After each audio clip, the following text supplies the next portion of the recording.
안녕하세요. 아뽀입니다. 예. 자, 지난 3프로TV에서 지금 대선 후보들을 네. 모시고 진행했던 방송, 그 부분에 대해서 저희가 혹시나 여러분들께서 방송을 보시면서 놓친 부분은 무엇이 있을지, 그리고 미처 생각해 봐야 되는데 그냥 수르르 넘어갔던 부분은 없었는지, 지금 서정덕 앵커님을 모시고 지금 썰을 갖다 푸는 방송, 예. 지금 세 번째 주자, 바로 안철수 후보에 대해서 이번 방송에서는 이야기하려고 저 하는데요. 인사 좀 해도 돼요? 아, 오늘 세 번째 또 네. 놓쳤어. 아, 오늘 약간 컨셉 근데 화면 보니까 명확하네. 예. 베스킨라빈스와 겨자. 아, 네, 베스킨라빈스와 겨자가 오늘 함께하고 있고요. 예. 네, 저는 서울경제TV 진권부의 서정덕 기자 겸 앵커를 겸하고 있습니다. 또 개인적으로는 서정덕TV를 또 운영을 하고 있으니까요. 조태구만 뭔지 알아요? 조태구만? 그건 뭐예요? 약간 욕하는 줄 알았죠? 아포유 채널과 서정덕TV 좋댔구만. 좋아요, 댓글, 구독 많이! 요즘에 유행하는 거. 그러니까 이게 너무 정책 야, 얘기하니까 예. 보니까 제가 모니터링 하잖아요, 저도. 예. 그러니까 제가 그렇게, 그리고 아포유 형님도 너무 재미없는 사람이 아닌데 약간 딱딱해지는 것 같고 여기에 와갖고 목숨 걸고 이렇게 막 하시는 분들이 계신 것 같아서 그러시지 말라고. 그래도 오늘 저희가 할 일은 하면서 재미까지 잡아드리기 위해서 좋댔구만 많이 해주시기 바라면서 아, 좋아요, 네, 댓글, 구독 많이. 많이. 약간 어감이 그렇잖아요. 근데 이게 발음을 잘해야 돼. 좋댔구만. 이게 하긴 해야지. 예. 예능 쪽까지 이제 우리가 넘보는 거야? 예능 요소는 내가 해드려야지. 예. 네. 알겠습니다. 찌찌뽕. 예, 이제 시작을 해야 돼요. 예. 하던 거 마저 하세요. 네. 예. 실질적으로 안철수 후보가 준비를 정말 철저하게 했다. 저도 그 생각밖에 안 들었어요. 칼 갈고 나왔구나 이번에. 진짜 저 역시도 이걸 갖다 반박 포인트를 잡아보면 이분이 몰라서 이렇게 이야기한 게 아니구나 하는 부분이 여러 군데서 포착이 되다 보니까 아니, 반박을 들어가려고 했는데 이분이 모르고 이야기한 건 아니다 싶은 구간이 여러 군데에서 발생돼가지고 준비는 철저하게 준비하셨다. 안철수 후보가 방금 전에 그 얘기 들으면 이렇게 말씀하실 것 같아요. 솔직히 제가 그동안 몰라서 하는 건 아니었습니다 라고 하실 것 같긴 한데 성대모사. 깜짝 놀랄 정도로 저도 예. 보면서 자본시장에 대한 이해도가 굉장히 높으셨고 이분이 근데 그러니까 물론 이제 생각이 다를 수는 있어요. 예. 누군가와. 근데 이렇게까지 높았던 이유가 있었구나. 우리가 미처 놓치고 있었던 게 뭐냐면 이분이 의사였고 그리고 안랩을 창업을 했고 그렇죠. 상장을 했고 안랩을 그때 당시에 벤처 붐이 일었을 때도 흑자 기조를 유지했던 회사의 대표였고 맞습니다. 그리고 엄청난 부자고 진짜 뭐 이런 경력은 제일 화려하죠. 솔직히 제일 화려하죠. 그러니까 사실 이번에 대선에서 보면은 뭐 3강이라고 얘기를 하고 이번에 허경영 씨가 4강에 드느냐 마느냐 지금 이 얘기도 윤석열 후보가 지금 뭐 두문불출하고 있잖아요. 사실은 완전히 멘탈이 멘탈 나가죠. 그러면서 이제 허경영 번외 얘기이긴 하지만 제가 장관을 시켜드릴게요 라고 했잖아요. 지금 책임 장관이 얼마나 진짜 마상을 입겠어. 근데 아무튼 간에 이제 빅3까지는 아니고 2강 2중 정도로 지금 보고 있잖아요. 예. 근데 이 강은 사실 법조인 출신들이잖아요. 그렇죠. 어쨌든 간에 이분들 두 분도 경력은 화려해요. 검찰총장으로서 검찰의 최고 수장까지 했고 그렇죠. 한 분은 경기도 행정가로서는 진짜 우리나라에서 빅3 안에 드는 예. 사실 행정부 수장을 했잖아요. 그렇죠. 예. 이런 것만 놓고 보면 이 두 분은 행정가로서 그리고 공무원으로서는 최고봉인데 이분은 사업가로서 거의 뭐 우리나라에서 그걸 우리가 간과하고 있었던 거를 경력만 따지고 그쵸. 보면은 결코 밀리지 않죠. 절대 밀리지 않죠. 그리고 다방면에서 정치도 이미 지난번에 꽤 하셨잖아요. 2012년부터 하셨나요? 예, 그렇죠. 그러니까 뭐 사실 평가는 엇갈릴 수 있겠지만 우리가 놓치고 있었던 부분이 좀 있었다라고 부분이고요. 오늘도 마찬가지로 주식시장이나 금융시장부터 먼저 시작을 하면서 마찬가지로 할게요. 세 분 다 뭐 이거 보시는 분들에 따라서 뭐 생각은 다르겠지만 똑같이 합니다. 형식은 저희가 일단은 뭐 마찬가지로 총평 먼저 하고요. 이분의 발언을 정리하고 마지막으로 마무리 멘트 하도록 하겠습니다. 아까 말씀드렸다시피 기대 이상이었고 금융시장에 대해서는 이해도가 굉장히 높으셨고 물론 조금 아쉬웠던 점부터 먼저 이분 말씀드릴게요. 아쉬웠던 점이 많지는 않았어요. 솔직히 의외죠. 제가 이렇게 얘기할 줄 몰랐잖아요. 저도 제가 보면서 이분에 대해서 이렇게 생각을 하게 될 줄은 몰랐던 것 같아서 저는 세 후보 중에서는 김동연 후보도 계셨지만 심상정 후보도 있고 세 명의 후보 중에서는 출연하고선 가장 득을 많이 본 후보가 안철수 후보였을 것이다. 실질적으로 수치상으로도 나왔죠. 그 당시에 뭐 국민의힘에서 약간 똥볼 차는 듯한 그런 분위기가 있기도 그쵸, 내부 있었지만 자존심이 있었죠. 사실상 3프로TV에서 조회수 안철수 씨 조회수가 200만 가까이 나와요. 예, 그러니까 이 부분이 분명히 영향을 미쳤고요. 언론에선 그런데 의외로 그렇게 많이 다뤄주지 않았어. 네. 윤석열 후보는 좀 약간 비판하기 위한 목적으로 많이 쓰였고 이재명 씨는 좀 띄워주려는 목적으로 언론에서 많이 사용했는데 안철수 씨는 많이 화제되지는 않았음에도 불구하고 분명히 지지율 상승에는 큰 영향을 미쳤습니다. 본 사람들끼리는 저처럼 좀 라고 생각하시는 분들이 많을 것 같은 게 이제 짚어드릴 거예요. 왜 그랬냐면 앞선 두 후보 같은 경우에 3% 그 3명의 프로들이 질문에 질문, 그러니까 꼬꼬질이라고 하죠. 꼬리에 꼬리를 무는 질문. 요거는 잘 하지 않았어요.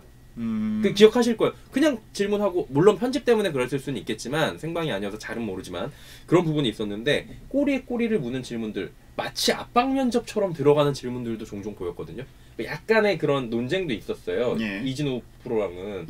근데도 불구하고 답변을 제법 꽤 많이 잘 하셨다. 다만 좀 아쉬웠던 부분은 너무 이상형적으로 또 유토피아를 제시하지 않았냐 우리에게 라는 부분들, 그리고 구체성이 떨어지는 부분도 특유의 그 구체성 떨어짐은 막판에 좀 있었어요. 그래서 그 부분은 좀 아쉬웠다.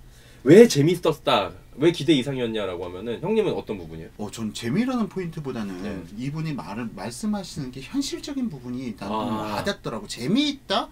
솔직하게 말투는 난 그다지 좀 재미있다라는 말투보다는 좀 현실적으로 봤을 때 이분이 바라보시는 부분, 특히 나는 좀 비판적으로 보는 부분을 좋아하잖아요. 근데 특히 지금 우리나라 너무나도 막대한 적자, 이 적자 폭에 대해서 지금까지 이렇게 속 시원하게 이야기해준 부분. 정치인. 그러니까 지금 우리나라의 적자를 갖다가 지금 단순하게 국채만이 아니라 지금 우리나라 공기업들까지 거기다가 연금 적자까지 다 합쳐가가지고 일경이라는 적자에 대해서 이 부분에 대해서 짚어주신 정치인은 안철수 씨가 지금 거의 유일하지 않았나. 그런 부분에 있어서 좀 사람들이 너무나도 좀 놓치고 있었던 이런 부분에 대한 경각심을 심어주는 데 있어서 저는 안철수 씨를 갖다 너무 이번에 이거 오히려 보수 정당에서 국민의힘에서 이야기해야 될 부분을 갖다가 안철수 씨한테 빼앗긴 게 아닌가. 많아요 그 멘트 진짜로. 그러니까 되게 많았어요.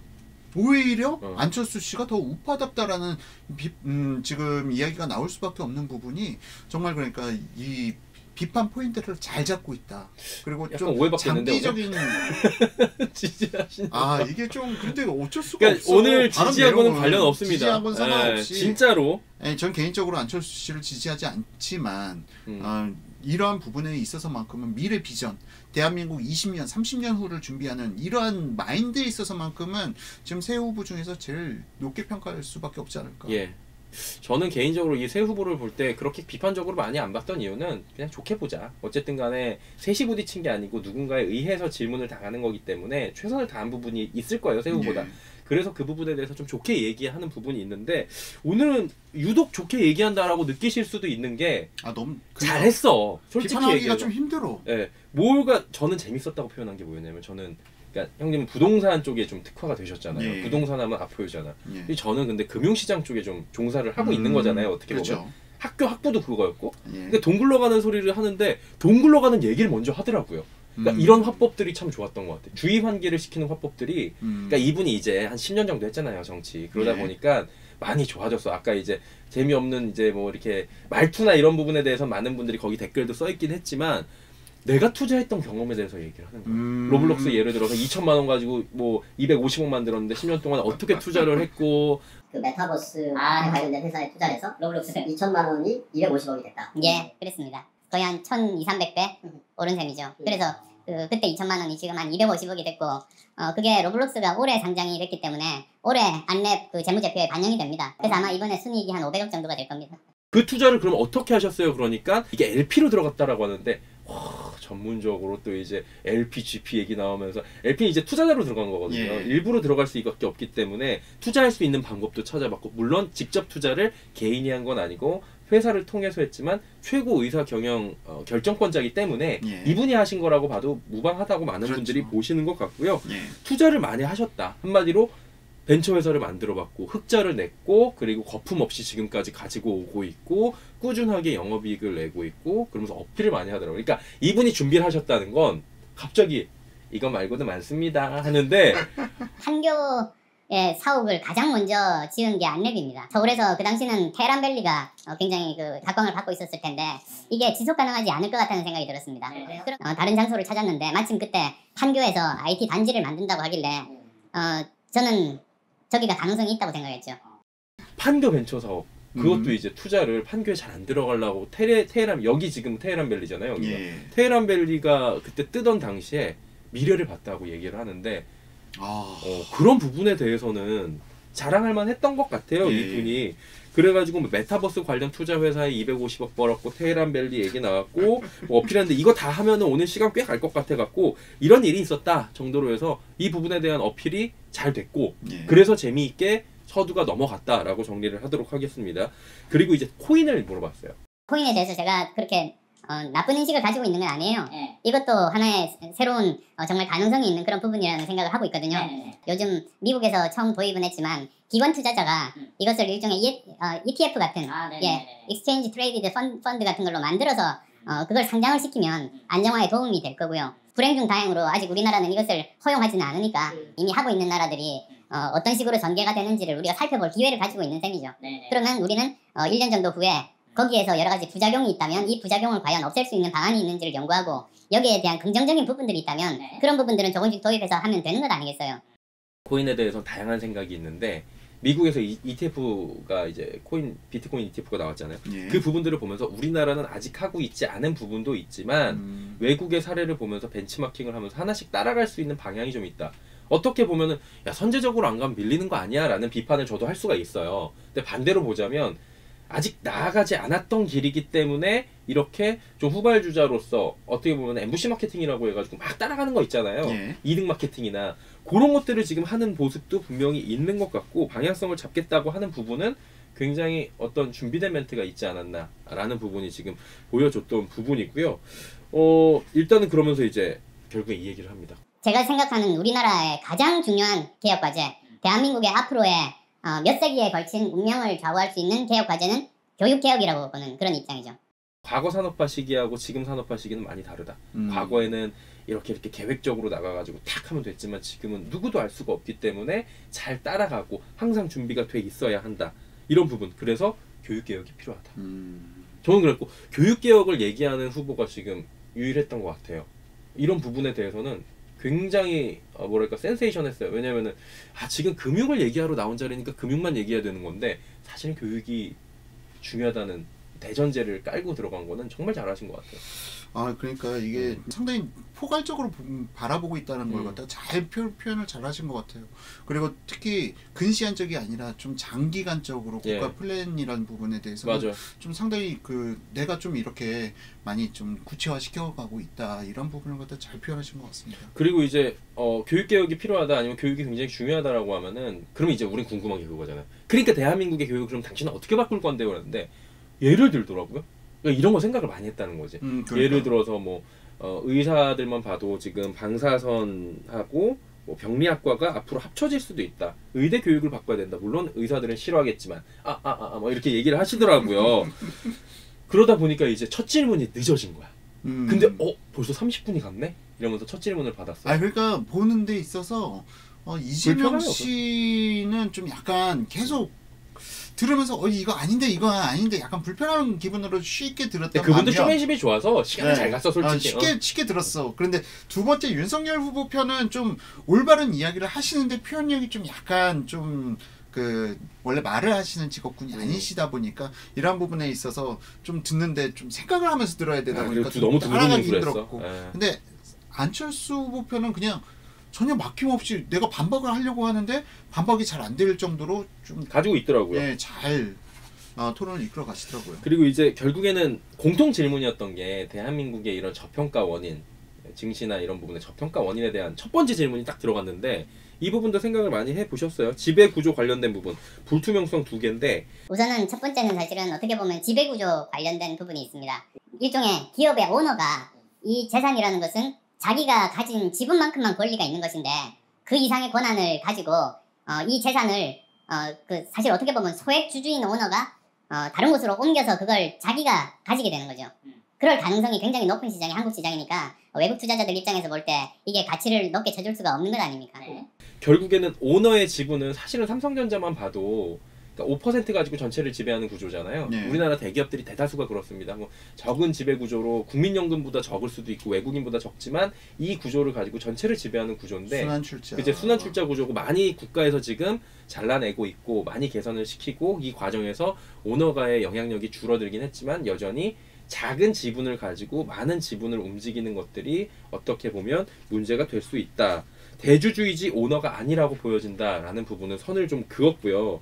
근데 이제 이 부분이에요. 그러면은 오너는 경영을 하면 안 됩니까? 라는 질문에 대해서는 아니라는 거죠. 무슨 얘기냐면은 대주주건 오너건 간에 경영 능력이 있으면 해라. 근데 능력이 없는데 내가 대주주이기 때문에 와가지고 지금 CEO까지 하는 건 좀 안 맞지 않느냐. 이 부분에 대해서 얘기를 하면서 향후에 이따 설명을 한 번 더 드리겠지만 상속세에 대해서도 좋게 보진 않는다. 다만 무조건 상속세를 낮추다기보다는 상속을 하는 데 있어서 이런저런 부분을 고려해야 된다라고 솔루션을 제공한 것 같아요. 그리고 불투명성 얘기하는데 야 윤석열 후보가 해야 될 얘기를 안철수 후보가 남부지검 합산 얘기를 여기서 하고 있어요. 두 번째로는 뭐 불투명성이죠. 사실 뭐 여러 가지 금융 상품들에 대한 것들도 있고 서로 그 뭐 작전 세력들이 워낙 또 많은데 문제는 지금까지는 그래도 남부지검에서 금융범죄 그 수사단 합동수사단이 저승사자 역할을 하긴 했거든요. 근데 지금은 그게 완전히 와해되고 무력화됐어요. 그래서 저는 다음 정부에서 꼭 해야 될 일이 두 가지라고 봐요. 여기에 대해서 예전에 그런 그 증권범죄 합동수사단보다 더 강력한 그런 그 종합 그 감시 및 수사단을 만드는 것이 하나이고요. 두 번째로는 저는 인공지능을 이용해서 이렇게 불법적인 거래가 일어나는 것을 사전에 빨리 감지하는 그런 시스템들을 구축하는 것이 누구보다도 필요하다 이런 생각들을 해요. 이 부분을 지난번에 윤석열 후보 때도 말씀을 드렸지만 안타깝고 주변에 도대체 참모들은 뭐 했냐라는 얘기가 당연히 나올 수밖에 없고 준비가 덜 돼서 나온 부분이 이런 얘기가 나올 수가 있다라는 거죠. 예. 근데 이제 이분이 또 그 벤처기업 상장을 하신 분이잖아요. 인공지능으로 잡아내가지고 막 이런 얘기도 하고 현실성이 어느 정도 있어 보이지만 아 이게 당장 되겠어? 라는 부분들까지도 얘기를 해보는 거예요. 그래서 금융사범에 대한 잘못된 케이스도 많다 이렇게 짚어줬고 산업구조 재편 필요하다. 그리고 코로나19 이후에 우리가 지금 빨라진 이런 신냉전 시대나 아니면 질병 감염에 대해서 그리고 4차 산업혁명에서 이 세 가지에 대해서 지금 얘기를 했는데 저는 다음 대통령의 가장 중요한 임무 저는 세 가지라고 보고 있는데요. 어쨌든 그 중에 하나가 바로 코로나19 방역은 다음 대통령 초기에도 여전히 중요한 문제입니다. 그걸 제대로 하고 그리고 나머지 기간 동안에 새롭게 전혀 다른 형태로 찾아올 신종 이 바이러스에 대해서 국가의 감염병에 대한 방역 능력을 최대한 높여서 세계에서 가장 빨리 거기에서 벗어나면 우리나라는 앞서갈 수 있고 경제적으로도 성장할 수 있고 사실 그러면 주식시장도 다른 나라와 비교하면 엄청 더 우리가 평가를 받을 수가 있는 것 아니겠어요? 생각을 해보니까 각 대통령 때마다 이런 전염병들이 나왔더라고요. 그리고 다음 대통령 때는 없을 것 같습니까? 라고 묻더라고요. 없을 것 같습니까? 라고 묻는데 또 나면 어떡해? 라는 답답함이 있겠지만 만약에 지도자가 된다면 막아야 되잖아요. 그런 부분에 대해서도 얘기를 하는 거고 그래서 이제 솔루션을 얘기를 하는 거예요. 이분은 이제 계속 질문을 하더라고요. 3프로에서. 솔루션은 뭐냐? 저는 지배구조는 지금도 바뀌고 있고 바뀔 거라고 봅니다. 지금은 조금씩 그걸 스스로도 해석하고 있습니다만 순환 출자가 참 정말 큰 문제였지 않습니까? 어떻게 보면 이런 말 해도 되나? 폰지 사기 비슷한 그런 형태였었잖아요, 사실. 예. 근데 그거를 뭐 저 여러 가지 언론에서도 지적하고 그리고 정부에서도 압력을 넣고 기업도 스스로 바꾸려고 해서 점차 이렇게 제대로 된 지배구조 이렇게 그로 바뀌고 있듯이 이런 것들은 점점 더 바뀔 수밖에 없어요. 그래서 저는 그것에 대해서는 그렇게 크게 걱정은 하지는 않습니다. 아무래도 순환 출자가 폰지 사기 스타일인데 지배 구조가 바뀌고 있고 이 부분은 크게 국가에서 걱정을 하지 않고 있다. 잘 바뀌고 있다. 그리고 소유와 경영 분리 방향으로 갈 건데 잘 가고 있지만 정부가 그걸 촉진시킬 것이다. 이분도 그러니까 직접적인 개입을 많이 하겠다기보다는 어떤 윤활유만 만들어준다라는 시장에 대한 시그널, 뭐 시그널 얘기를 해서 그렇지만 이게 좀 얘기를 하고 있고 삼성만 봐도 지금 미국식으로 많이 변하고 있다. 라는 부분에 대해서 짚어봤어요.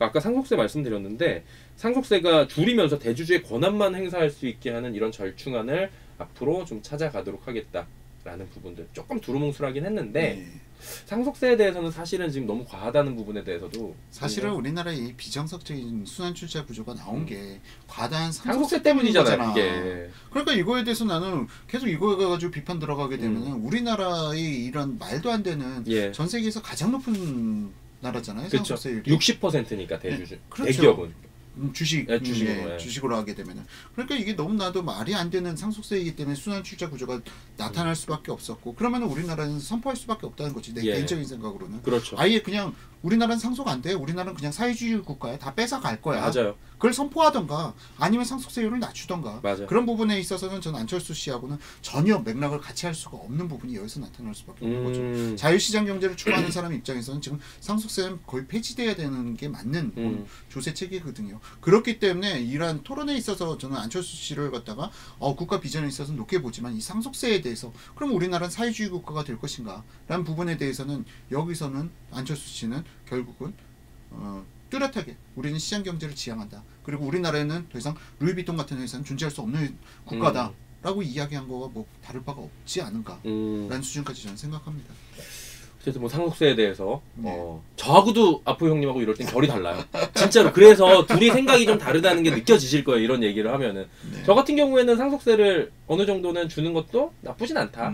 어느 정도는. 그렇죠. 네, 어느 정도는. 근데 지금 60% 말가 이 50%만 놓고 봐요. 그럼 두 번 가면 없어져 돈이. 그러니까 3대에 걸쳐서 가압을 승계를 못 해요. 네. 지금은 그런 상황이다 보니까 뭐 독일의 히든 챔피언 회사들 예를 들긴 했는데 좀 더 현실적으로 개선이 필요하지 않을까 이건 대선 후보들이 이렇게 생각이 들고 그러니까 질문들이 날카롭게 온 게 이런 거야. 그러면은 안 후보님은 오너 경영이랑 전문 경영이랑 어떤 거를 지금 택하시? 양자택일을 많이 물어봤거든요. 네. 제일 중요한 것은 실력이 있는 사람이 경영을 해야지 무조건 누구의 아들이기 때문에 경영을 한다든지 또는 무조건 창업자의 가족이 경영을 맡는 것은 바람직하지 않다. 이런 그 펀더멘탈리스트적인 사고방식 저는 이 둘 다를 배격하는 겁니다. 서로 창업자의 가족 출신의 경영자와 그 다음에 외부에서 온 전문 경영인이 서로 실력으로 싸워서 그 이사회 내지는 주주의 동의를 받아서 그 경영자를 뽑는 것 그것이 저는 제일 적합하다는 그런 생각입니다. 아니 오너 경영이고 전문 경영 간에 실력 있는 사람이 하면 되는 거 아닙니까? 라고 얘기를 한 거예요. 맞는 얘기잖아요. 네. 네, 만약에 오너인데 진짜 실력이 지지리도 없어. 회사 다 말아먹어. 그 직원들만 불쌍한 거잖아요. 그렇죠. 네. 그리고 자기 돈이 100% 처음엔 들어갔을지언정 지금은 투자를 받은 거잖아요. 주식회사면. 그러면은 잘해야죠. 잘하기 위해서는 더 나은 사람을 해야 된다. 이 부분에 대해서는 저는 전적으로 동의를 하긴 합니다. 저는 그런데 개인적으로 사실은 전문 경영 인체제를 갖다 그렇게 신뢰를 하지 않는 게 전문 경영이 들어가서 우리나라의 기업을 갖다 그렇게 살린 케이스가 많진 않죠. 많지 않다기보다는 거의 없다에 가깝거든요. 네. 전문 경영이 들어가서 실질적으로 매출을 갖다가 늘리고 자산 규모를 늘리고 그러기보다는 매출 규모를 축소해서라도 좀 안정적으로 본인의 이게 임기연 예, 그러니까 그래야지. 그 임기 내에만 사고 터지지 마라. 그리고 안정적으로만 운영하려고 하다 보니까 이번에 홈플러스도 똑같잖아요. 사모펀드식으로 가는 거죠. 예, 그런 식으로 가게 되면은 결국 기업이 공격적으로 투자하고 R&D에 투자를 하기보다는 결국은 기업 자체가 점점 축소되어 가고 안정성만 지향한 한 부분밖에 갈 수밖에 없고 오히려 오너 경영인 체제에 있는 회사들이 공격적으로 투자하고 그렇죠. 그거는 맞아요. 매출도 확장시키고 뭐 상속세 내야 돼서 그러나? 근데 이건 있는 것 같아요. 제가 말씀드린 게 상속세를 꼭 내야 되고 그 다음에 오너가 경영해서 저도 아니고 능력 있는 사람이 하는 건데 말씀해주신 부분을 이제 종합적으로 제가 제 개인적인 주관으로 다시 녹여보면 능력 있는 사람은 오너였다. 아니 왜 그러냐? 그렇게 귀결되나? 왜 그러냐면은 사실은 그렇잖아요. 직장 생활 해보신 분들은 아시겠지만 오너가 회사에 출근을 하느냐 안 하느냐에 따라서 굉장히 달라요. 어마어마하게 다르죠. 그리고 오너가 회사에 관심이 있느냐 없느냐에 따라 그 회사의 성과는 많이 달라집니다. 무슨 얘기냐면 오너가 회사에 관심이 있잖아요. 그러면은 오너랑 만나기 싫어해요 임원들이.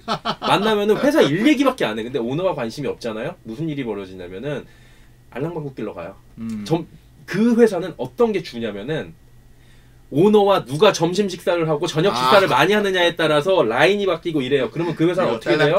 네, 그 회사는 못 갑니다. 맞아요. 근데 이제 그런 관심의 차이인 거고 관심이 있는 사람이 오너 경영을 하고 의사결정을 하면 굉장히 좋은데 그 부분이 떨어진다면 그 부분이 현저히 떨어져서 회사가 힘들다면 그래서 망한 회사들도 사실 대기업들도 있잖아요. 우리나라가. 그런 회사들은 전문 경영이 필요했다. 이런 절충안이 좀 필요하지 않을까 하는데 사실 그거의 결정은 사실 이사회에서 하는 거고 그렇죠. 오너가 할 수밖에 없는 상황이긴 한데 안철수 후보 같은 거면은 뭐 제일 이상적인 방법 중에 하나는 그 정도 큰 회사면 여러 사업 부서가 있을 거 아닙니까? 각각 자기가 책임을 맡는 거죠. 그래서 그 성과를 가지고 이렇게 비교를 하면 되고요. 물론 그게 뭐 정량적으로 원래 잘 되던 회사 부분을 맡은 사람이 더 잘 되는 게 그게 능력이 있는 것이냐, 아니면 굉장히 힘든 거를 그래도 조금이라도 올린 게 더 맞는 것이냐, 뭐 그런 문제는 있긴 합니다만, 그건 이제 뭐 이사회의 몫으로 돌리고요. 결국은 회사 전체를 위해서 어디가 더 바람직한가, 그걸로 판단을 하면은 저는 되는 문제라고 생각합니다. 이거 정량적으로 어려운데 이사회 몫으로 돌리자. 회사 전체를 위해 어디가 바람직하냐는 이사회에서 결정할 일이다 라고 자율성에다 맡겼고 국가에서는 개입할 수 없다. 당연히 국가에서 개입, 사기업에 이걸 어떻게 개입해. 말 같지도 않은 소리 하는 거죠. 그거는 당연한 얘기를 하신 것 같고요. 일단은 뭐 판단에 대해서는 외국에는 그렇게 한다고 그러더라고요. 저도 예전에 뭐 공기업에서 근무를 할 때 어떤 일이 있었냐면은 저를 뽑을 때 외부 인원들이 와갖고 저를 평가를 했던 적이 있어요. 네. 내부 인원들이 하면은 뭔가 이렇게 또 색안경이 있을 수 있잖아요. 외부 인원들이 와가지고 저를 평가를 했던 적이 있어요. 네, 그리고 전문가들이. 그러니까 외국 대학 총장 뽑을 땐 이렇게 한다고 하더라고요. 이런 예컨대 이런 커뮤니티를 구성하는 방식이 어떠냐라고 구체적인 방안까지 제시를 하더라고요. 아무튼 뭐 이거는 사실 예. 현실성 부분에 대해서는 갑론을박이 계속 나올 수밖에 없어요. 근데 한 가지 확실한 건 이재용 부회장 지금 감옥에 수감돼 있을 때 예. 미국의 투자 어떻게 됐습니까? 올스톱 됐잖아요. 그러니까 이게 오너가 있고 없고는 차이. 그러니까 오너가 회사에 관심이 있고 그 밑에 전문 경영인을 두는 거 이런 거는 뭐 괜찮을 것 같은데 오너를 완전히 배제시켜라. 오너는 뭐 작은 지분으로 해가지고 모든 걸 소유하고 있고 그러니까 불합리하고 저 사람들을 적폐하라는 것은 물론 이제 이런 것도 사회적으로 좀 지양이 돼야 되지 않을까 이런 생각을 개인적으로 좀 해본다라는 부분인 거고요. 근데 이게 좀 아쉬웠던 거는 세 후보 모두 질문이 공매도 MSCI 선진국 지수 증시에서 가장 뜨거운 건 이거예요. 예. 이 두 개는 사실 뗄 수가 없고 공매도를 폐지를 하면 MSCI에 들어갈 수가 없어요. 그러니까 이 부분에 대해서 계속 꼬리에 꼬리를 무는 질문을 했는데 우리나라 공매도 제도의 문제는 이것이 너무 정보의 비대칭성에 따른 너무나 불투명성, 법을 어기는 무차익 공매도, 그 자체가 굉장히 문제가 아니겠습니까? 이런 문제들을 제대로 해결을 하고 투자자를 보호를 하는 그런 쪽에 대해서는 전혀 없습니다. 그래서 저는 정부가 지금 당장 공매도 제도를 전면 푼다 이것에 대해서 제가 반대를 했었습니다. 그 다음에 MSCI 편입은 우리는 당연히 해야죠. MSCI에 아마 편입이 되면 지금보다 주가 지수는 뭐 당연히 훨씬 더 올라갈 수밖에 없을 테고요. 물론 거기도 이제 전제가 아까 말씀드린 지배구조 투명성 그리고 산업구조 개편의 문제는 있긴 합니다만 어쨌든 지금보다는 올라갈 거는 확실합니다. 근데 그게 어느 정도까지 올라갈 것인가, 과연 지금이 3,000선이라고 하면 4,000선까지 올라갈 것인가, 사실 그건 아무도 모르죠. 이 부분은 좀 두루뭉술했어요, 한 후보가. 네, 뭐냐면은 그러니까 공매도를 안 하실 거면은 지금 MSCI에 못 들어가게 되는데 어떻게 하실 거예요? 그러니까 현실적으로 이런 얘기들이 좀 나왔던 것 같은데 여러 가지 변수가 있다라는 부분들, 그러니까 얘기가 나왔던 것 같고 뭐 변수에 대해서 얘기를 좀 많이 했고 그 변수 대책 관리를 대통령이 어떻게 하느냐 이런 얘기들을 많이 했고요. 우리가 받아들여지는 문제가 사실은 이거는 원론적으로 보면 MSCI 선진국 지수를 덜 편입이 되게 되면 외환시장 관리가 좀 어려워진다는 부분이 있어요. 장기 자금은 들어오고 주식은 좋아질지 몰라도 외환시장이 좀 취약해지는 부분이 있어가지고 이거를 막느냐 아니면 푸느냐, 이건 선택이 없어요. 막느냐 푸느냐예요. 그렇잖아요. 이거는 적정선이 되게 어려워요. 적정선이 어렵다는 거죠. 공매도를 폐지를 하면 MSCI는 못 들어가요. 근데 공매도를 넣자니 그러면은 공매도를 전면 개방을 하자니 지금 문제가 있어요. 근데 굉장히 좋은 방법이 있다니까요. 공매도를 외국이랑 똑같은 방법이라고 하면 돼요. 그렇죠. 개인과 외국인 기관 투자자를 똑같은 시간에다 똑같은 데다가 아니 미국이랑 똑같은 방식으로 하면 되는데 이걸 왜 안 하냐는 거지. 그리고 왜 이 얘기를 아무도 안 하냐는 거지. 그냥 너무 답답한 거죠. 이거 왜 옆에서 후보들한테 얘기를 안 해주지? 내가 모르는 뭔가가 있나? 우리나라는 사실상 이러한 준비 시스템 자체가 갖춰지기에는 좀 힘든 거 아닐까요? 그러니까 공매도라는 게 주식을 빌려가지고 하는 부분에 있어서 그쵸. 우리나라 개미들이 다 나 주식 빌려가지고 할게요 하면 금강원에서 이걸 갖다 주식을 갖다가 하나하나 다 체킹을 해줘야 되고 이런 시스템 부재가 문제가 되는 게 아닌가라는. 그래서 그 개선을 해서 같은 이제 운동장을 같이 놓는 건데 그 운동장을 같이 놓는 것 자체가 쟤네들은 지금 축구화 신고 운동하고 있거든. 저희 축구하고 있거든요. 우리나라가 개미가 가장 많이 활성화되어 있는 축에 속한 나라 아니 그건 아니에요. 네, 그건 아니에요. 개미가 가장 피해를 보는 나라. 진짜로 개인 투자자들이 불합리하게 많이 좀 물론 미국도 불공정거래 있고 다 그래요. 그렇게 되는데 한마디로 뭐냐면은 돈을 빌렸어. 공매도를 했어. 그러면은 개인들은 지금 90일로 지금 30일 연장시켜 줬을 거예요. 그러면은 90일 내로 갚아야 돼. 그러면은 언제 빌렸는지가 퍼센테이지가 나오잖아요. 그러면은 안 갚아도 되는 사람들 입장에서는 그때까지 괴롭히는 거예요, 얘네들. 그리고 강제로 청산당하게 만들거나 갚게 만들어 버리면 그 다음에 사버리면 싸게 살 수 있잖아요. 그렇죠. 근데 외국인들은 내가 형님한테 빌렸어. 그러면 외국인이고 기관이야. 아이 좀 형님 내가 좀 석 달 됐는데 좀 더 시간 줘. 이자는 드릴게. 그러면은 그냥 연장시켜 주는 거예요. 이 방향성에 대해서 왜 후보들이 짚지 않는지에 대해서는 조금 궁금하긴 하고 요 정도로 정리를 하면 될 것 같아요. 사실은 지금 말씀해 주셨고 제가 말씀드린 대로 굉장히 구체성을 가지고 자본시장을 바라봤고 여러 가지가 얘기가 나왔는데 마지막에 MSCI나 공매도 부분은 조금 두루뭉술했던 부분이 있었다. 하지만 좀 개선을 한다면 뭐 후보 토론이 있을 거 아니에요. 설 전에 잡혔다고 하는데 지금 국민의힘이랑 민주당만 잡힌 것 같고 국민의당은 어떻게 될지 모르는데 뭐 3강이 될지 4강이 될지 아니면은 뭐 둘이서 할지 뭐 그건 모르겠지만 이 부분에 대해서도 날카롭게 서로 파고들었으면 좋겠어요. 이 부분은 참 더불어민주당은 입장에서는 강 건너 불구경하듯이 알아서 둘이서 해결하세요 하고 있고 국민의힘에서는 어떻게든 이걸 막으려고 하고 있고 총평을 좀 이제 마지막으로 짧게 드려보자면 정리 말씀을 드려보면서 이제 부동산 여쭤보자면 기대 이상이었고 두루뭉술했던 부분도 있었다고 짚어드렸고 그럼에도 불구하고 이분의 놓쳤던 부분, 살아온 일생이나 이런 부분에 대해서는 그리고 앞에 이제 투자했던 썰이나 이런 부분들 구체적이었거든요. 굉장히 나도 투자할 걸 이런 생각. 로블록스 2천만 원 넣었으면 나도 250억 아니야 지금 이런 생각이 들었다. 그래서 재밌게 잘 봤다. 이 정도로 정리하겠습니다. 지금 주식시장 이야기에 대해서 너무 말씀 잘해주셔서 짧게 한 줄 알았거든요. 많이 했구만. 그러니까 이게 댓글 보니까 아포 형도 수다쟁인데 전 더 수다쟁이라고 써있는데 이거 모르셨던 거야. 자 부동산은 근데 워낙에 앞에서 비중을 갖다 너무 많이 차지해버리는 바람에 이거 의외였어요. 그래가지고 부동산까지 넘어가는데 거의 1시간 넘어가서 1시간? 부동산 이야기를 시작하셔서 맞아요. 1시간 반 비중 중에서 부동산 이야기는 한 10분 15분밖에 못 하셨어요. 한 3분의 1이 안 됐던 것 같아요 실제로. 3분의 1은 안 됐어. 무조건 안 됐어. 한 15분 분량 정도 이야기하신 것 같은데 그런데 부동산에 대해서도 치고 들어갈 부분이 있죠. 안철수 씨가 언급하신 부분에서 지금 주택가격 앞으로 정책 방향에 대해서 이런 말씀하시거든요. 주거 안정을 위한 정말 필수적인 조건은 주택 가격의 안정입니다. 그것이 점진적으로 상승하든 점진적으로 하강하든 제 개인적인 생각은 인구가 줄고 있기 때문에 결국은 점진적인 하강은 자연스럽게 일어날 수밖에 없고 그동안에 정부가 잘못해서 급격하게 상승하거나 급격하게 하락하는 일은 막아야 된다. 그런 생각이죠. 이 부분과 관련돼 가지고는 글쎄 인구가 감소한다고 해서 주택가격이 하락할까? 라는 부분에 대해서는 절대적으로 아니라고 생각하거든요. 가구 수는 늘지 않나요? 가구 수는 2030년까지 는다고 하더라도 가구 수가 감소해 가더라도 전 주택 가격은 오를 수 있다라고 보고 있어요. 왜냐면은 이런 부분이 시장의 니즈에 합당하는 주택이 존재하느냐가 중요한 살고 싶은 주택. 그렇죠. 주택 수가 아무리 많으면 뭐해. 사실상 지금 뭐 80년대 90년대 아파트 중고된 아파트들 뭐 사람들 들어가서 산다고 하지만 지금 그런 아파트들이 20-30년 후에 그 주택으로서의 효용 가치가 있을까? 맞아. 과거에 우리가 한 40년 전으로 돌아가게 되면 반지하에 다들 거기서 신혼부부 생활하고 시작했어요. 우리 부모님 세대에서는. 그런데 지금 반지하에 누가 들어가서 삽니까? 별로 들어간 사람들이 거의 가장 극빈층 아니면 반지하에 거주하는 사람이 없죠. 오히려 저도 반지하를 갖다가 임대를 갖다 해보다 보니까 외국인 노동자들이 반지하를 거주하고 지금 반지하 공실이 많이 나타나고 선호하지 있어요. 않죠. 그렇죠. 그러면은 지금 현재 그런데 그 당시에는 그런 선택지가 반지하가 많았으니까. 그런데 그럼 20-30년 후에 지금 80년대 중후대 아파트들 거의 그 정도 취급받게 되지 않을까. 미래란 건 예측할 수 없는 부분이니까.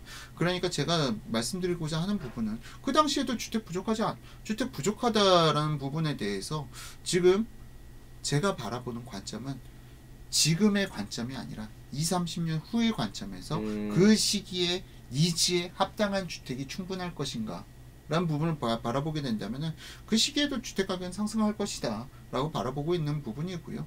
예를 들어서 일본에서 가구수 감소하지만 도쿄도에서도 미나토구라든지 이런 신축 아파트들 신축 아파트들은 가구수가 감소함에도 불구하고 가격 상승하지 않습니까? 진짜 비싸더라고요. 몰랐는데. 그거는 우리나라 관점에서 바라보고 기에도 좀 비싸죠. 비싸. 뭐 내로 때문에 일본 깜짝 놀랐어요. 얼마 전에 보다가. 거기 같은 경우는 정말 선호하는 주택. 거기다가 일본에서는 오히려 우리나라는 고급 주택에 대해서는 오히려 종부세 외에 부유세란 걸 걷습니다. 네, 전용면적 275스퀘어미터를 초과하는 주택에 대해서는 부유세가 붙어요. 아, 100평 넘어가면? 실질적으로 전용면적 275스퀘어미터. 100평은 못 살겠다.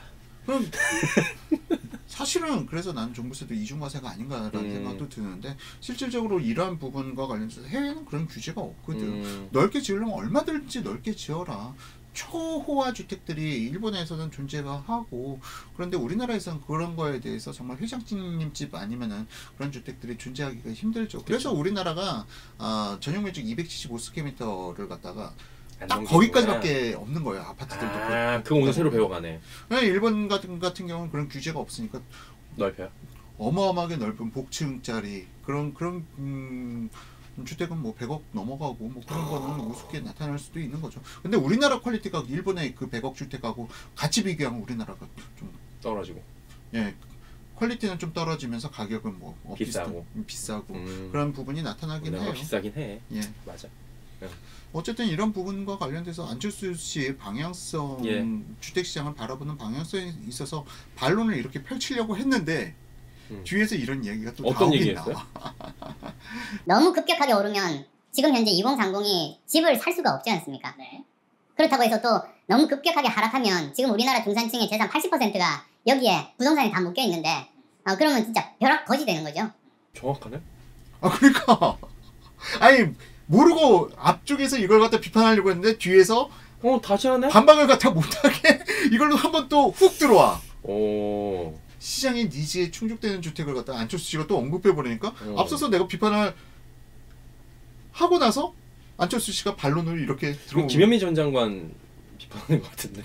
그렇죠. 김현미 전 장관을 갖다 비판한 거기도 하고 전혀 모르지는 않는다. 시장의 니즈에 대해서 수요에 맞는 공급이 이루어져야 된다는 부분에 대해서 정확하게 또 시장은 잘 보고 계신다. 그런데 주택 가격이 무조건 하향 안정세로 갈 것이다라는 부분은 안철수 씨가 바라보는 미래 비전과 관련돼서 주택 시장은 너무 좀 낮게 평가하는 게 아닌가. 주택 시장도 얼마나 디벨롭 될지 그 부분에 대해서는 알 수가 없는 거고 시장의 니즈, 수요라는 게 과거에는 뭐 아파트 하면은 다 2베이, 30평대 2베이 아파트밖에 맞아요. 없었고 다 똑같은 아파트였지만 지금 5베이 아파트가 탄생할 거란 걸 그 누구도 예측하지 못했듯이 5베이는 또 어떤 집일까? 그리고 또 지금 앞으로 20-30년 후의 주택이 지금 20-30년 전에 우리가 다 모바일 핸드폰을 갖다가 들고 다닐 걸 예측 못했듯이 주택이라는 게 또 어떤 방향으로 업그레이드 될지는 알 수가 없는 부분인데 이거에 대해서 무조건 하향 안정될 것이다라는 것을 갖다 처음에 못 박은 부분은 좀 약간 아쉬운 부분이라고 생각하고요.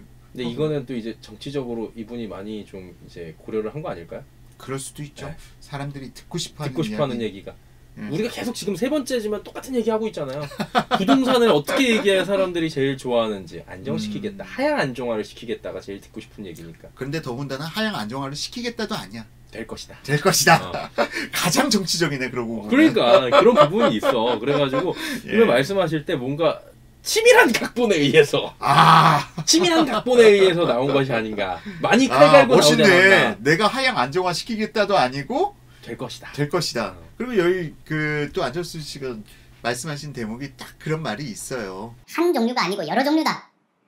지역에 따른 수요가 다르고 신규 아파트냐 또는 뭐 좀 10년 된 아파트냐 이런 것에 따른 또 수요가 다르지 않습니까? 네. 그런 것도 뭐 그리고 아파트 크기에 대한 수요도 또 다른 거죠. 근데 이런 것들을 생각하지 않고 무조건 숫자는 충분하니까 그냥 밀어붙인다. 이게 첫 번째로 잘못된 것.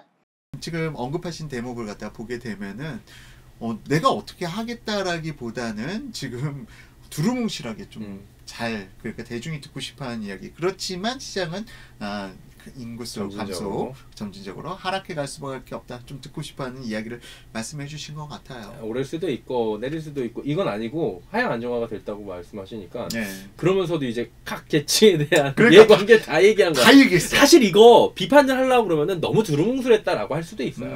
근데 또 좋게 보자면 또 그런 거고. 그러니까 이건 뭐 보는 분들의 시각에 맡겨야죠. 이 발언에 대해서는. 어쨌든 이거는 뭐 정치적인 발언이라고 평가해 볼 수 있는 부분이고요. 현 정부의 부동산 실책에 대해서 두 번째 요소로 짚은 대목이 그 두 번째로는 민간의 역할을 완전히 무시했습니다. 사실 민간과 공공은 서로 잘하는 특장점이 다르고 상호 보완적으로 협력 관계에 있어야 되는 게 너무나도 당연한 거 아니에요? 근데 이게 아니라 모든 것을 공공이 하겠다 이렇게 나와버린 거죠. 자, 지금 안철수 씨 발언 내용 들어보셨는데요. 정확하게 잘 잡았죠. 그렇지. 공공과 민간의 영역은 다르다. 그렇지. 근데 현 정부에는 다 공공 주도로 하려고 하고 어떻게든 임대 아파트들을 갖다가 최대한 많이 뽑아내려고만 정책을 잡아가다 보니까 공공 주도 재개발, 공공 주도 재건축 뭐 이런 부분까지 나오게 되는데 사실은 이건 오히려 주택 가격 폭등시키는 정책이거든요. 왜냐면 민간 주택이 희소성이 높아지니까. 그렇죠. 민간 그러니까 공공에 들어갈 임대를 받을 수 있는 사람의 수요는 또 다른 수요란 말이죠. 그렇죠. 이 사람들은 주택을 살 수 있는 사람들은 아니고 그럼 주택을 갖다 매수할 능력이 있는 사람들의 입장에서 봤을 때는 오히려 내가 분양받을 수 있는 주택은 점점 줄어들고 그러다 보니까 오히려 이 지금 주택 가격이 폭등한 것은 공공이 부족해서 폭등한 게 아니라 민간 주택이 부족해서 폭등한 거거든요. 근데 민간 주택은 더 상대적으로 줄어들 수밖에 없다. 그렇기 때문에 이런 부분에 대해서 민간을 갖다 오히려 지금 확충시키고 공공을 줄여나가야 주택 시장이 안정될 수 있는 부분인데 이러한 부분에 대해서 뭐 거기까지 말씀 들어가지는 않으셨지만 그래도 공공과 민간의 영역에 대해서는 아주 잘 말씀해 주신 것 같아요. 그래서 이번 후보들의 이야기를 들어보면 부동산, 그러니까 금융 정책에 대해서는 좀 많이 비슷해요. 예. 많이 비슷한데 물론 이제 결이 다른 부분도 있었겠지만 부동산을 이제 저는 형님한테 들으려고 오는 것도 있잖아요. 내 얘기 할 거 하고 듣고 있잖아요. 그러면은 확실히 후보들마다 생각이 다르구나. 조금씩은 네, 조금씩 다르구나. 그리고 조금씩 다 다르죠. 민이 주도냐, 관이 주도냐, 임대냐, 아니면 민간이냐, 공공이냐, 민간이냐 이 차이는 너무 극명하게 갈리는 거예요. 예, 이재명 후보 같은 경우는 공공 주도 그리고 윤석열 후보 같은 경우는 가장 구체적이었어. 50대 200. 그리고 지금 안철수 후보 같은 경우는 아예 공공과 민간 나눠버리겠다. 예, 이 부분에 대해서 잘 말씀해 주신 것 같아요. 자, 그리고 현 정부의 세 번째 실책에 대해서 또 짚어주신 대목이 있는데요. 세 번째는 또 주택 임대차 보호법. 예. 그건 모든 사람들이 다 알고 있었죠. 이미 뭐 베를린 통해서 사례가 다 있었죠. 어떤 부작용이 일어난다는 거. 알면서도 그냥 밀어붙인 거 아닙니까? 자, 이 대목도 사실상 독일의 사례, 동베를린의 사례 관련돼서 말씀해 주셨는데 사실상 동베를린보다 우리나라가 지금 더 심각해요.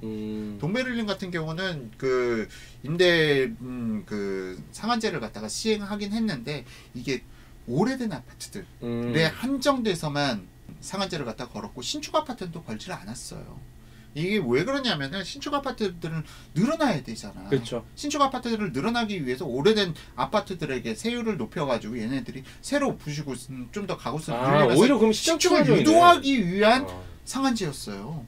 이 부분에 대해서는 사실은 우리나라가 훨씬 더 심각한 거야 지금. 그렇죠. 그렇게 따지면. 예. 네. 그러니까 베를린 사례를 갖다 여러분들께서 검색해서 살펴보시면은 베를린하고 우리나라하고 다릅니다. 베를린 같은 경우는 신축에 대해서는 고세율을 갖다 하지 않고 오래된 주택들에 대해서 고세율을 함으로 인해서 오히려 유도를 했구나. 공급 유도를 했구나. 그렇죠. 민간 재건축 공급. 우리나라로 따지면 재건축 이 부분을 갖다 유도하면서 세대수를 늘려갈 수 있도록 한 정책임에도 불구하고 문제가 생겼나요?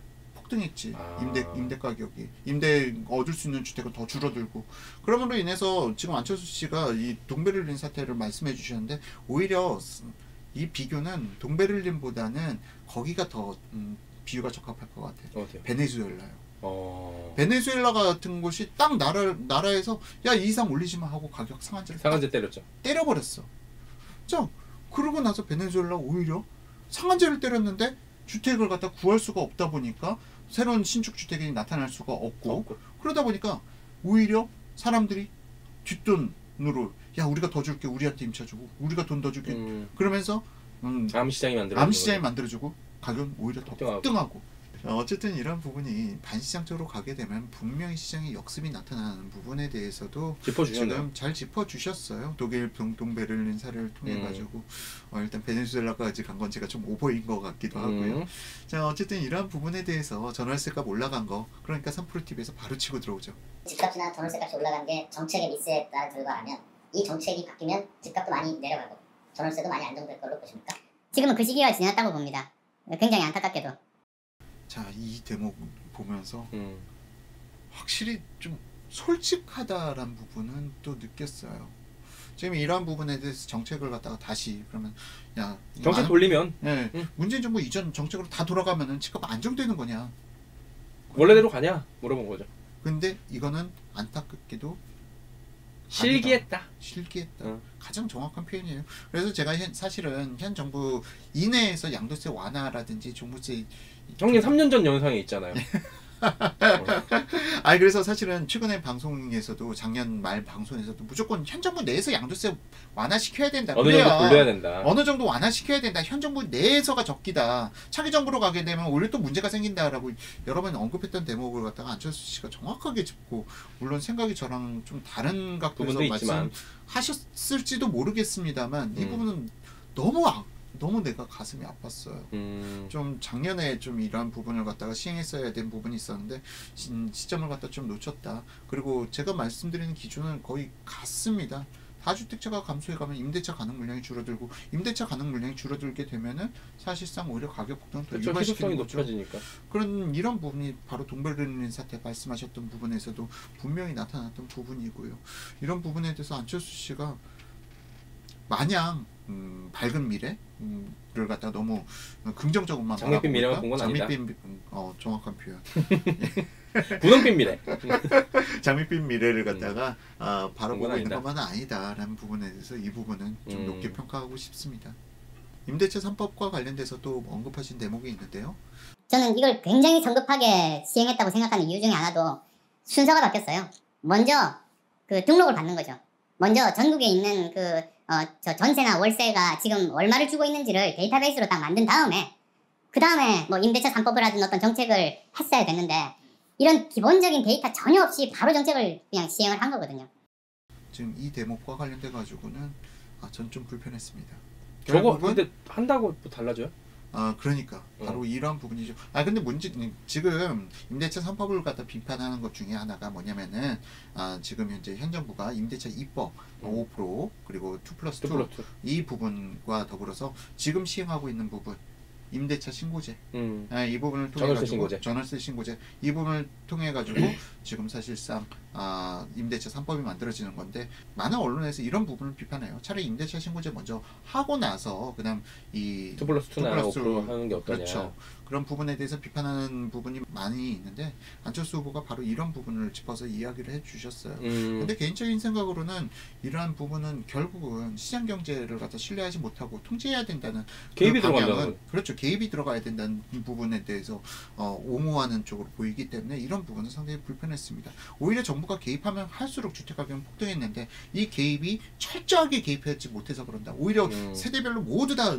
전수조사해가지고 이걸 갖다 더 심하게 개입해야 된다는 이야기로 역설적으로 들릴 수가 있거든요. 그런 부분에 있어서는 전 절대 이 부분에 대해서만큼은 안철수 씨 말씀을 공감하기가 어려웠습니다. 이렇게 생각되는 건 좀 너무 오반가? 얘기해도 돼요 이거? 예, 말씀하십시오. 오줌 싸고 똥 싸나 똥 싸고 오줌 싸나 어차피 화장실 가고 똑같은데 뭘 뭐 순서 바뀐다고 뭐 다 저는 이 자체가 잘못됐다고 생각하는데. 그러니까 임대차 3법 자체가 잘못된 거죠 원래. 아니 신고부터 하고 하는 뭔 사이야 그게. 다 개입이고 그 다음에 희소성 만들어 버리는 건데. 네, 그러니까 이런 부분에 있어서는 좀 약간 안철수 씨가 상당히 지금 시장 경제 쪽으로 접근해서 말씀하신 것처럼 보이지만 어느 한편으로는 국가의 개입 통제에 대해서 좀 상당히 옹호하고 있다라는 부분을 갖다 간접적으로 볼 수 있는 대목이 아니었나 싶은 생각도 듭니다. 예.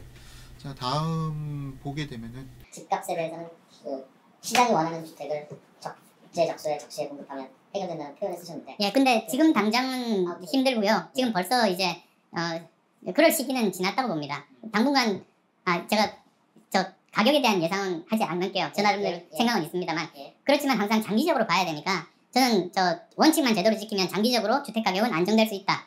그리고 인구 감소를 생각을 한다면 점진적인 하향 추세로 갈 수 있다. 저는 그 정도 생각을 하고 있습니다. 지금 들어보시니까 이 대목에 대해서는 사실 저는 역시나 좀 정치적 언어를 사용하고 있다. 사람들한테 너무 두루뭉실하게 하면서 좀 장밋빛 기대를 갖다 심어주는 대목이라고. 마지막으로 가면 이제 조금씩 나오겠죠.